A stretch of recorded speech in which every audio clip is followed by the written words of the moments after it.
नमस्कार, हमारे चैनल में आपका स्वागत है। मैं हूं रामचंद्र मौर्य। मुस्लिम धर्म स्थलों पर तनाव है क्या? मुस्लिम धर्म स्थलों पर तनाव है क्या? पता करो, चुनाव है क्या? जी हां, चुनाव है। लोकसभा चुनाव 2024 का सिर पर आ गया है और लोकसभा चुनाव जीतने में कई मुश्किलें भारतीय जनता पार्टी के सामने, एनडीए के सामने आ रही हैं। तो वो अपना सबसे बड़ा ट्रम्प कार्ड या यूं कहें सबसे बड़ा ब्रह्मास्त्र हिंदू मुस्लिम ध्रुवीकरण का ब्रह्मास्त्र छोड़ने जा रहा है। छोड़ने जा रहा है नहीं, छोड़ चुका है। 22 जनवरी को अयोध्या में राम मंदिर का शिलान्यास नहीं, उद्घाटन। शिलान्यास तो 2020 में ही हो गया था। उद्घाटन, मूर्तियों की प्राण प्रतिष्ठा और उसके बाद पूरे देश को राममय बनाने की कोशिश। सिर्फ अयोध्या ही नहीं, अयोध्या तो झांकी है, काशी मथुरा बाकी है। अयोध्या के बाद हिंदू कट्टरपंथियों की नज़र ज्ञानवापी मस्जिद काशी पर पड़ी और उसके लिए भी कानूनी जामा पहनाया गया। पुरातत्व सर्वे विभाग से सर्वे कराया गया और अब इंतजार है कि कब कट्टरपंथी वहां का ज्ञानवापी मस्जिद गिरा करके शिव मंदिर स्थापित करेंगे। लेकिन वो मामला अभी शांत नहीं हो पाया कि मथुरा का मामला भी खड़ा कर दिया। मथुरा में आज ईदगाही मस्जिद के सर्वे का आदेश इलाहाबाद हाई कोर्ट ने दिया और इलाहाबाद हाई कोर्ट ने इतना ही नहीं बल्कि यहाँ तक कहा कि 18 दिसंबर 2023 को पैनल की घोषणा की जाएगी, एडवोकेट की घोषणा की जाएगी और उसी दिन से एएसआई पुरातत्व सर्वेक्षण विभाग अपनी जांच प्रक्रिया शुरू कर देगा। न सिर्फ जांच होगी, फोटोग्राफी होगी, वीडियोग्राफी होगी, कार्बन डेटिंग होगी और तमाम अत्याधुनिक तकनीकों का उपयोग करके यह साबित किया जाएगा कि ईदगाही मस्जिद के नीचे ही भगवान कृष्ण पैदा हुए थे और पैदा होने के बाद मंदिर बनाया गया था और उस मंदिर के अवशेष ये हैं जो अवशेष पेश करेगी एएसआई। वो अवशेष असली होंगे या नकली होंगे, फर्जी होंगे, कैसे होंगे, कुछ नहीं कहा जा सकता। गोदी मीडिया चीख चीख करके कह रहा है कि वहां पर शेषनाग की तस्वीर मिली है, शेषनाग की मूर्ति मिली है, शेषनाग कलाकृतियां मिली हैं, कमल मिला है, स्वास्तिक मिला है। अब मिला है या नहीं मिला है यह तो सर्वे के बाद पता चलेगा। लेकिन जिस तरह का माहौल बनाया जा रहा है हिंदू मुस्लिम का, वह सिर्फ मंदिर बनाने और ईदगाही मस्जिद को ढहाने की बात ही नहीं है, बल्कि वो बात यह है इतना त्वरित गति से सब कुछ हो रहा है क्योंकि 2024 का चुनाव नजदीक है और इन चुनाव के पहले सर्वे हो जाएगा और सर्वे के बाद उपद्रवी तत्व जो बाबरी मस्जिद को ढहाए थे, हो सकता है ज्ञानवापी को ढहाने के लिए, ईदगाही को ढहाने के लिए मार्च के महीने में ही आ जाए। अप्रैल में केंद्रीय चुनाव आयोग चुनाव की आचार संहिता जारी करेगा। आचार संहिता जारी करने के पहले अयोध्या में तो उद्घाटन, प्राण प्रतिष्ठा हो ही जाएगा, निर्माण कार्य शुरू हो जाएगा काशी में ज्ञानवापी गिरा करके और मथुरा में ईदगाही को गिरा करके। भव्य कृष्ण मंदिर, भव्य शिव मंदिर, भव्य राम मंदिर, इन्हीं मंदिरों से देश का विकास होगा, इन्हीं मंदिरों से देश के 140 करोड़ लोगों को रोटी मिलेगी, इन्हीं मंदिरों से शिक्षा हासिल की जाएगी, इन्हीं मंदिरों से हम विकसित भारत बनाएंगे। मंदिरों का बहुत बड़ा उद्देश्य है और इन्हीं मंदिरों से हम विश्व गुरु बनेंगे। प्रधानमंत्री नरेंद्र मोदी 2014 में जब से आए हैं तभी से सांप्रदायिक उन्माद फैलाया गया है और अब वह उन्माद 2024 के मद्देनजर, चुनावों के मद्देनजर उफान पर आता हुआ दिख रहा है।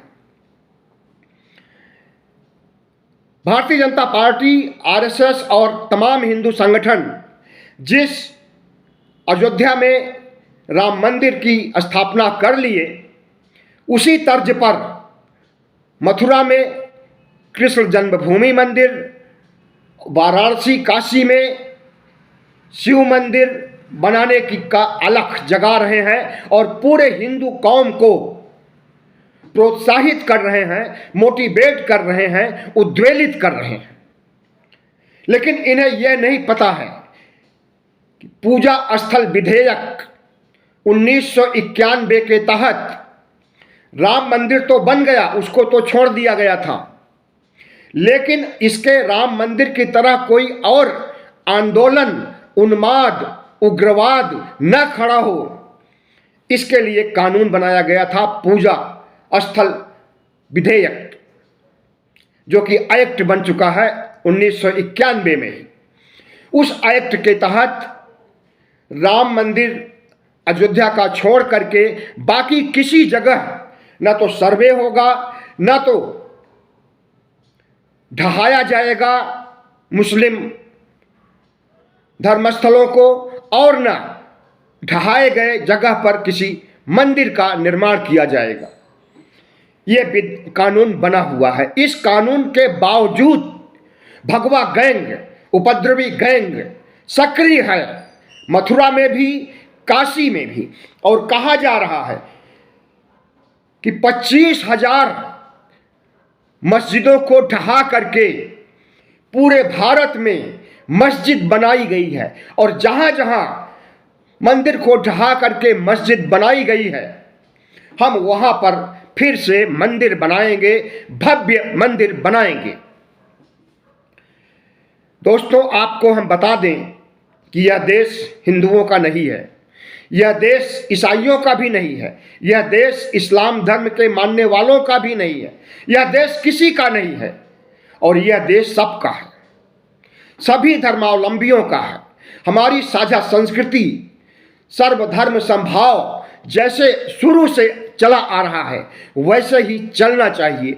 इन भगवाधारी उपद्रवियों की बात हमें नहीं सुननी चाहिए, इनके द्वारा फैलाए गए झूठ और पाखंड में हमें नहीं आना चाहिए। इस देश के 85% बहुजनों, ओबीसी, एससी, एसटी के लोगों, ध्यान दीजिए कि आपको गुमराह किया जा रहा है, आपको गुलामी की ओर फिर से ले जाया जा रहा है, आपको मनुस्मृति की ओर फिर से ले जाया जा रहा है। ये पाखंडी लोग आपको ले जा रहे हैं मंदिर बना करके और मस्जिद को ढहा करके। सिर्फ मंदिर ही नहीं बनाया जा रहा, हिंदू राष्ट्र बनाया जा रहा, धर्मनिरपेक्षता को चूर चूर किया जा रहा, संविधान को रौंदा जा रहा है, संविधान को हटाया जाएगा, लोकतंत्र को खत्म किया जाएगा। लोकतंत्र खोखला हो चुका है, खत्म होना बाकी है।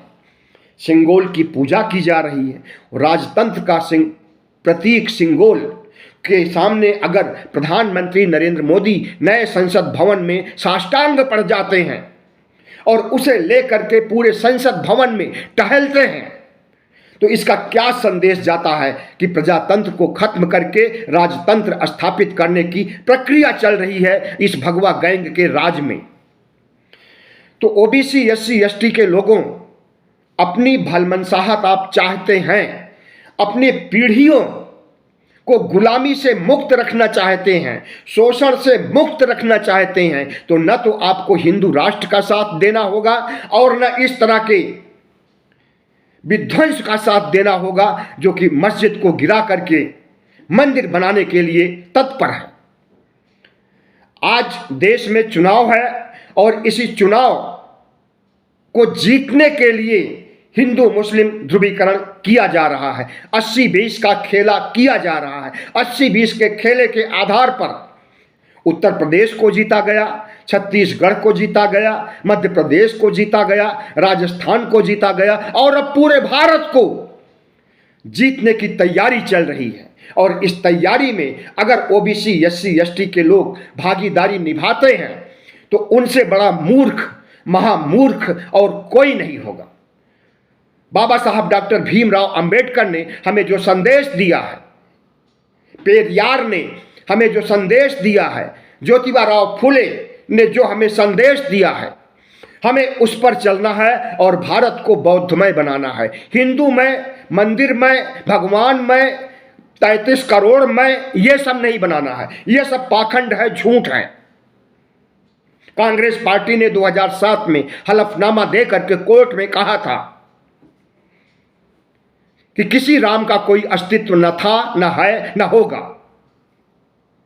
कभी कोई राम पैदा ही नहीं हुआ। जब राम पैदा ही नहीं हुआ है तो अयोध्या कैसा, मथुरा कैसा, काशी कैसी।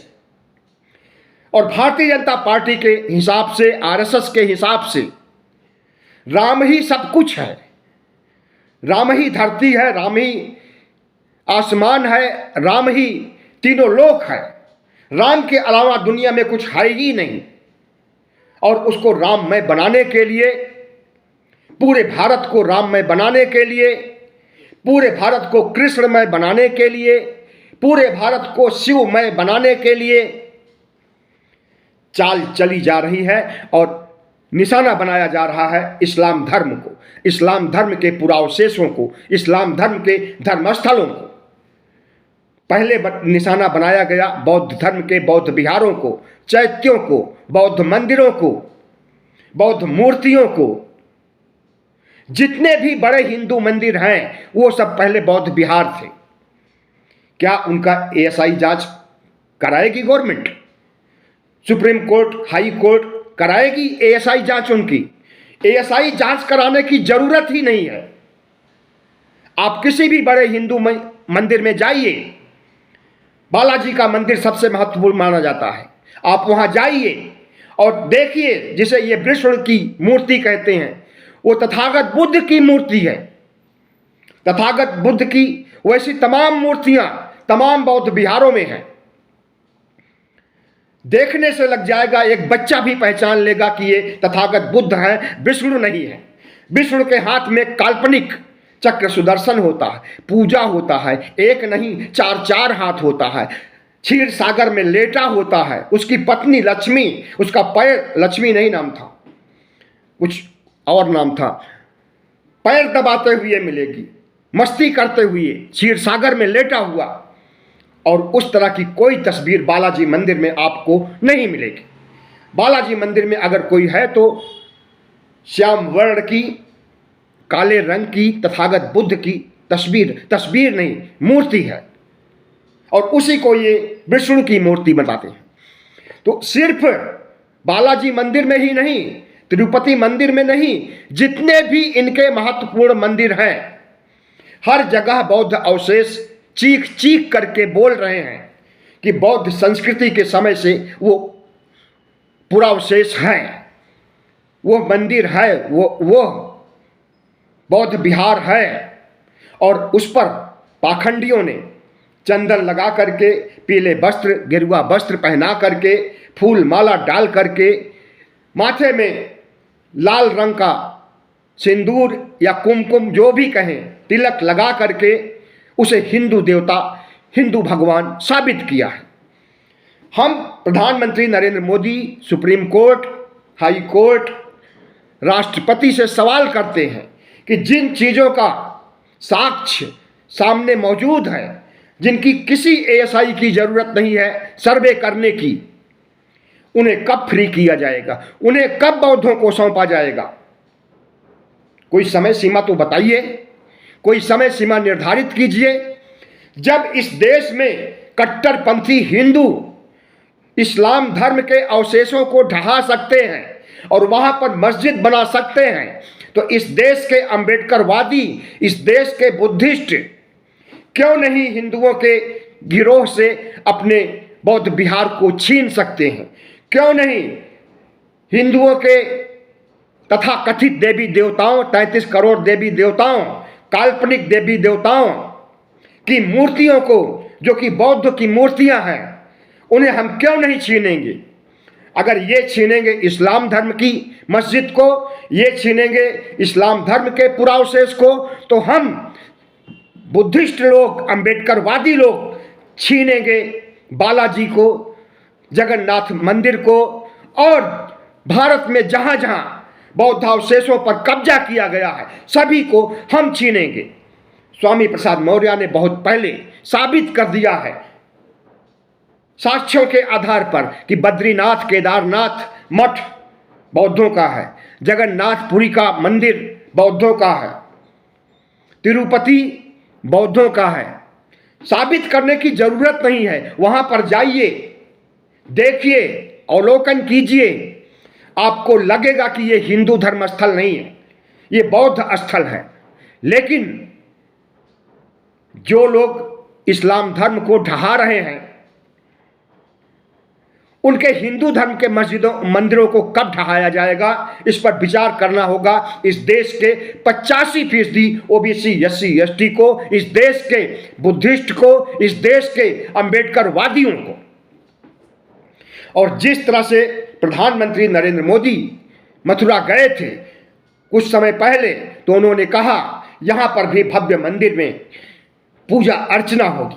इस बात को उन्होंने मीडिया के सामने कहा था, कृष्ण मंदिर के बीचों बीच कहा था, और उसके बाद से ही वहां पर हुड़दंग शुरू हो जाता है, कोर्ट कचहरी का काम शुरू हो जाता है, और देखते ही देखते मामला हाई कोर्ट पहुंचता है, और हाई कोर्ट आज आदेश सुना देता है। 14 दिसंबर को ही फैसला हो गया था, फैसला सुरक्षित रखा गया था, आज उसे सुनाया गया, और उसमें कहा गया है कि 18 जनवरी से पुरातत्व सर्वे विभाग अपना काम शुरू कर देगा, वीडियोग्राफी करेगा, फोटोग्राफी करेगा, कार्बन डेटिंग करेगा, जो भी नई तकनीक होगी सबसे पता लगाने की कोशिश करेगा कि यहाँ पर मंदिर था, कृष्ण पैदा हुआ था या नहीं हुआ। अगर कृष्ण मान लीजिए पैदा हुआ था, वो तो जेल में पैदा हुआ था, मंदिर में तो नहीं पैदा हुआ था। और अगर जेल को तोड़ करके मंदिर बनाया गया था, तो किसने बनाया था, किस सन में बनाया था, उसका क्या प्रमाण है? अगर उसका प्रमाण नहीं है तो यहां पर जो मस्जिद है उसे सुरक्षित रहने दिया जाना चाहिए। और 1991 के पूजा स्थल एक्ट की छत्र छाया में जितने भी इस्लामिक मस्जिद हैं, सबकी सुरक्षा सुनिश्चित की जाना चाहिए। और इन भगवा गैंग के लोगों से न सिर्फ इस्लामिक मस्जिदों की सुरक्षा होनी चाहिए, बल्कि बौद्ध विहारों को बौद्धों को सौंपने की प्रक्रिया भी शुरू की जानी चाहिए। भारत धर्मनिरपेक्ष राष्ट्र है, यहाँ पर बहुत से धर्म हैं। हिंदू धर्म है, सनातन धर्म भी इसको कहते हैं, ईसाई धर्म भी है, इस्लाम धर्म भी है, बौद्ध धर्म भी है, जैन धर्म भी है, पारसी भी है, यहूदी भी है। धर्मों की एक फेहरिस्त है, और सभी धर्म के लोग आपस में सौहार्दपूर्वक रहते हैं। सर्वधर्म समभाव हमारा मूल मंत्र है। हमारी संस्कृति, गंगा जमुनी तहजीब सिखाती है कि हमें मिलजुल कर रहना चाहिए, कोई आपस में वैमनस्य नहीं होना चाहिए। लेकिन भारतीय जनता पार्टी, आरएसएस और कट्टरपंथी हिंदू संगठन आपसी दुश्मनी पैदा कर रहे हैं, हिंदू मुस्लिम में भेदभाव कर रहे हैं, मुसलमानों के विरुद्ध हिंदुओं को उकसा रहे हैं, यहां तक कि उनके संस्कृति पर हमला कर रहे हैं, उनके धर्म पर हमला कर रहे हैं, उनके मस्जिदों पर हमला कर रहे हैं, उनकी पुरानी मस्जिदों पर, नई मस्जिदों पर, हर पर हमला कर रहे हैं। और जब इनका कोई जुलूस निकलता है राम जन्म दिवस के दिन या कृष्ण जन्म दिवस के दिन, तो वो मस्जिद के सामने से ही गुजरता है और उपद्रव इनका शुरू होता है, दंगा होता है। उसी तरह का दंगा फिर से भड़काने की कोशिश की जा रही है। और जिस दिन 22 जनवरी को राम जन्मभूमि मंदिर का उद्घाटन होगा, मूर्तियों की प्राण प्रतिष्ठा की जाएगी, उसके बाद इन लोगों ने बहुत बड़ा दंगा फैलाने की साजिश की है, क्योंकि इन्होंने घोषणा की है कि जुलूस निकाला जाएगा। और इनका जुलूस का एक ही मतलब होता है, भाले लेकर के, तीर लेकर के, तलवार लेकर के, बंदूक लेकर के, स्टेन गन लेकर के जुलूस निकालेंगे। और जो सामने आएगा, जो सामने मस्जिद आएगी, वहां पर ये उपद्रव करेंगे, हादसा होगा, दंगा होगा, लोग मारे जाएंगे तो हिंदू मुस्लिम होगा, 80-20 होगा, 80-20 होगा, तो भारतीय जनता पार्टी चुनाव जीत जाएगी लोकसभा का। यही इनका षड्यंत्र है, क्योंकि इंडिया से इतना डरे हुए हैं, विपक्षी से इतना डरे हुए हैं कि इस मुद्दे को उठा करके चुनाव जीतना चाहते हैं। लेकिन फिर से हम कहते हैं, ओबीसी, SC, ST के लोगों, इस धार्मिक उन्माद में नहीं आना है। धर्मनिरपेक्षता के आदर्शों को, संविधान के आदर्शों को, लोकतंत्र के आदर्शों को ध्यान में रख करके, अगर संविधान को बचाना है, लोकतंत्र को बचाना है, देश को बचाना है, तो भारतीय जनता पार्टी के खिलाफ वोट करना है, वोट पर चोट करना है और आरएसएस के मंसूबों को, हिंदू राष्ट्र के मंसूबों को ध्वस्त कर देना है। बहुत बहुत धन्यवाद। हमारे चैनल को सब्सक्राइब कीजिएगा, लाइक कीजिएगा, ताकि हमारी आवाज दूर दूर तक जा सके। शेयर भी कीजिएगा।